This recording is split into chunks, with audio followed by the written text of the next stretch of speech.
DD academy में आप सभी का स्वागत है। आज 16 फरवरी है, तो चलिए 15 फरवरी के सारे करंट अफेयर्स पर एक नजर डालते हैं। सबसे पहले क्लास शुरू करने के पहले मैं एक बात का फिर से गुजारिश करूंगा कि इस वीडियो का पीडीएफ फाइल जो है डिस्क्रिप्शन पे दिया गया है। जिनको जरूरत है वो अवश्य इसे डाउनलोड करें, क्योंकि आगे चल के ये काम में आएगा। तो चलिए पहले सवाल पे चलते हैं। पुलवामा हमले पर सारे देश में आज शोक की लहर है। इस निंदनीय आतंकी हमले का पाकिस्तान के किस आतंकी संगठन ने कबूला है? जी हां, आपने एकदम सही सोचा, यह काफी निंदनीय संगठन है, जैश ए मोहम्मद।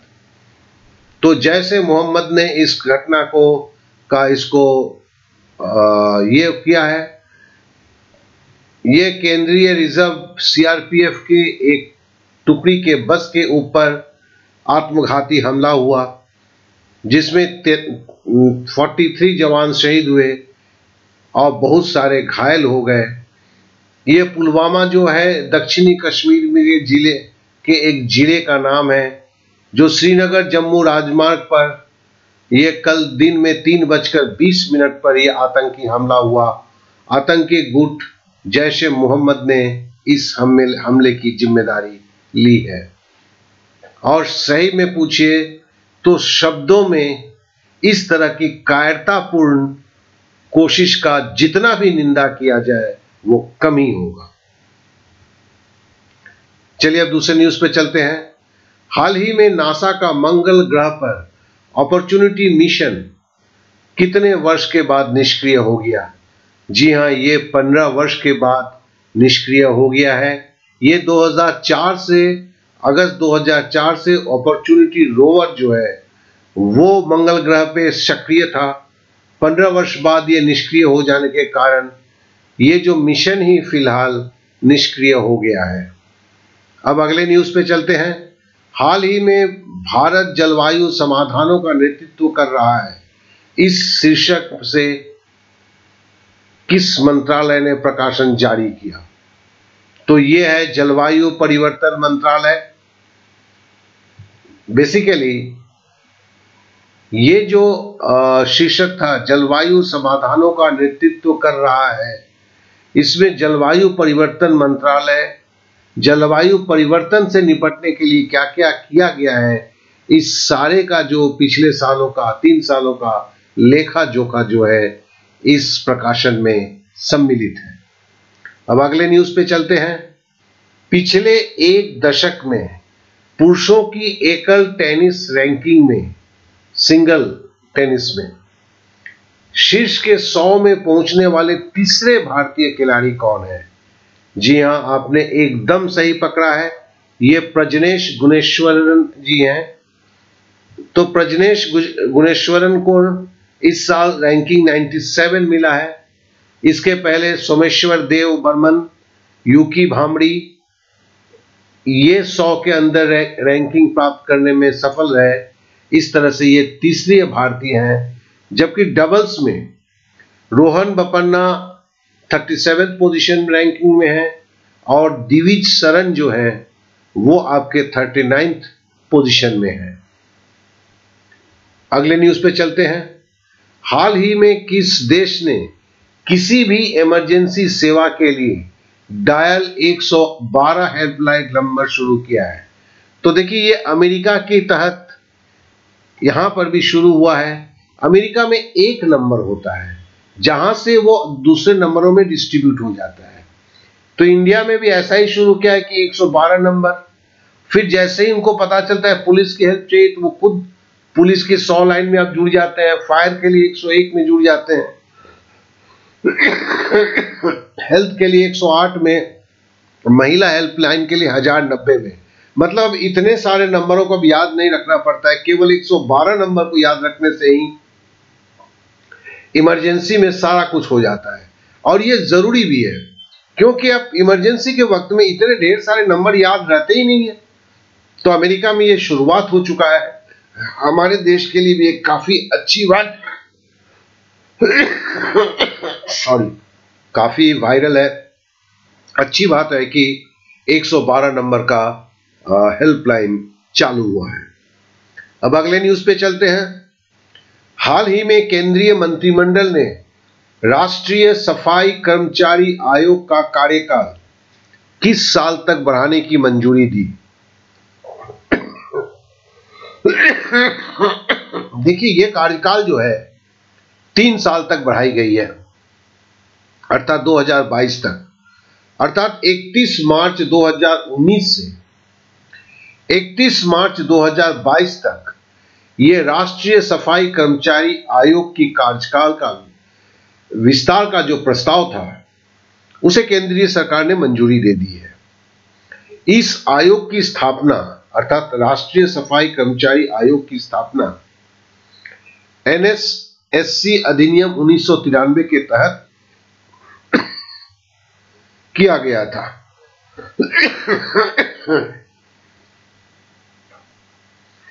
अगले न्यूज पे चलते हैं। हाल ही में भारत में किस राष्ट्र के साथ अपना तीसरा पर्यावरण मंच का आयोजन किया? एकदम आपने सही पकड़ा, यह जर्मनी है।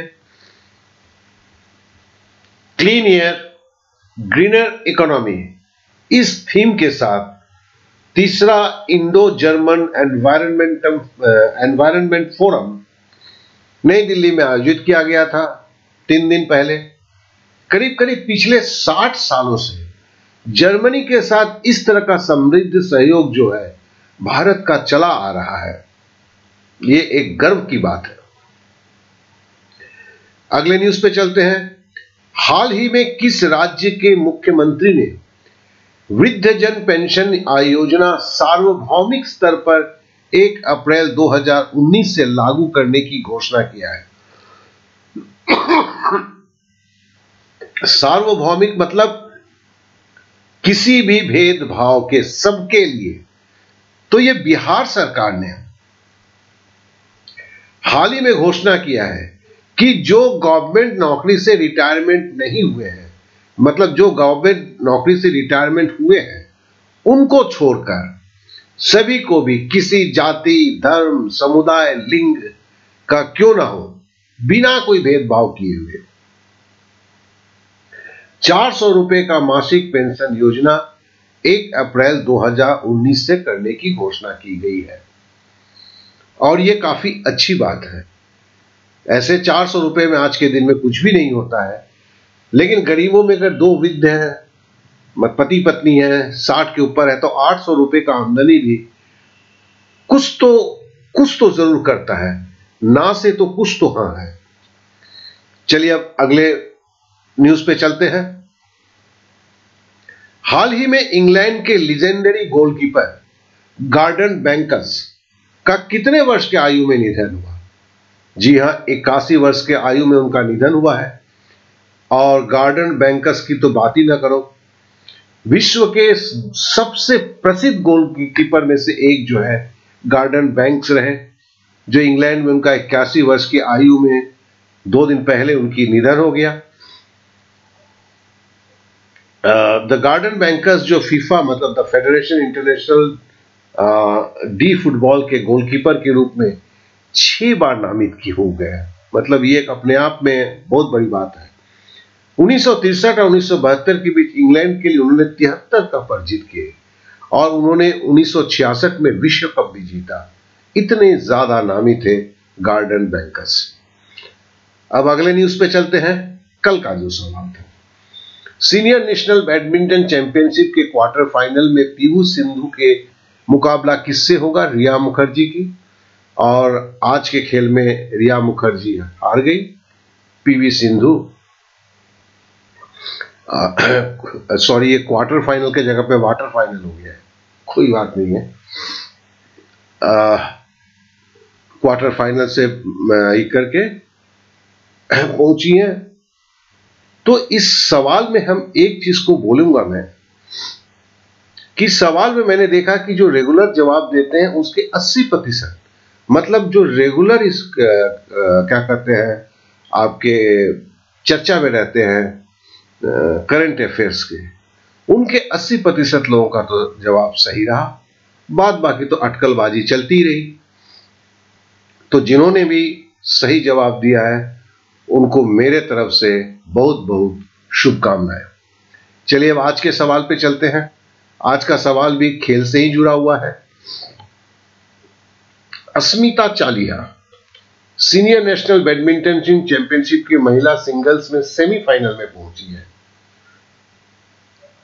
तो अस्मिता चालिहा किस राज्य की खिलाड़ी है? हम जानते हैं ये नाम भी काफी जाना पहचाना है आप लोगों को।